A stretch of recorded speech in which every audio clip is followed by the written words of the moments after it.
Jadi baik, jadi yang pertama saya mau sampaikan bahwa setiap kasus ya atau katakanlah perkara yang terjadi yang dilakukan oleh oknum, tentu ini tidak bisa dipandang sebagai satu perbuatan institusional ya, tetapi ini lebih kepada perbuatan personal ya, karena kami meyakini bahwa di semua lembaga para penegak hukum bahwa sistem pengawasan itu sudah dilakukan secara sangat ketat ya, di semua lembaga para penegak hukum, bahwa kemungkinan akan ada kebocoran-kebocoran, iya. Mengapa?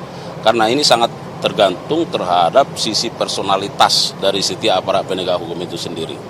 Oleh karenanya, yang kedua tentu saya mengharapkan bahwa masyarakat tidak harus skeptis ya, tidak harus pesimis, tetapi inilah menjadi tugas kita, emban kita bersama sebagai anak bangsa untuk bagaimana melakukan mitigasi terhadap setiap persoalan-persoalan yang muncul akibat adanya tindakan-tindakan personal dari oknum ya.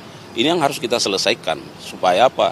Supaya ya kepercayaan publik itu tetap terjaga. Jadi saya kira bahwa langkah-langkah yang dilakukan oleh Kejaksaan Agung tentu ini hanya sebagian kecil sesungguhnya ya dari banyak persoalan yang kita hadapi. Tetapi kami meyakini bahwa sekali lagi Kejaksaan Agung dalam melakukan ini tentu dalam rangka bagaimana membuat adanya kedaulatan hukum ya, kedaulatan negara di sini ya. Jadi oleh karenanya kami sangat melihat bagaimana kepentingan masyarakat juga, apalagi terkait dengan kasus ini ada sejarahnya ya, terkait dengan kebutuhan masyarakat yang sangat begitu mendesak, bahwa perlu ada pemenuhan dari sisi ekonomi, dan ini jaksa hadir di situ. Nah oleh karenanya saya kira sekali lagi saya mengajak kepada masyarakat dimanapun berada, berikan kepercayaan kepada para penegak hukum, dukung supaya tentunya ke depan ada perbaikan-perbaikan yang signifikan. Oke, Pak, ini kan saat ini sudah ada 7 tersangka. Gitu. Untuk perkembangannya sendiri, apakah saat ini sedang dilakukan pendalaman lebih lanjut dan kemungkinan ada orang-orang lain selain dari 7 orang? Nah, yang pertama bahwa dalam perkara ini sudah ada 14 saksi yang diperiksa ya. Dan dari 14 itu sudah ditetapkan 7 dan bahkan sudah dilakukan penahanan terhadap para tersangka. Saat ini penyidik tentu sedang fokus dalam rangka untuk melihat peran-peran dari ketujuh ini ya. Jadi istilahnya bagi kami mematangkan sisi pemberkasan atau penelitian terhadap peran dari setiap tersangka. Nah, oleh karena mulai kemarin para tersangka itu dipanggil lagi, lalu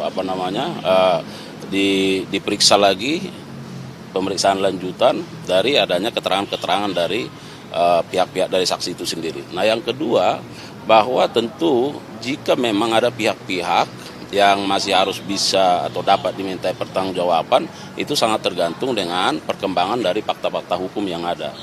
Sangat tergantung dengan bukti-bukti yang ada. Apakah ada bukti permulaan yang cukup sehingga seseorang atau pihak mana saja pun bisa dimintai pertanggungjawaban. Oleh karenanya saya kira ya perkara ini kan masih dalam waktu yang begitu singkat. Dan nanti kita lihat bagaimana perkembangannya, dan itu sangat tergantung dengan fakta-fakta yang ada. Untuk hari ini sendiri, apakah ada pemeriksaan di sini?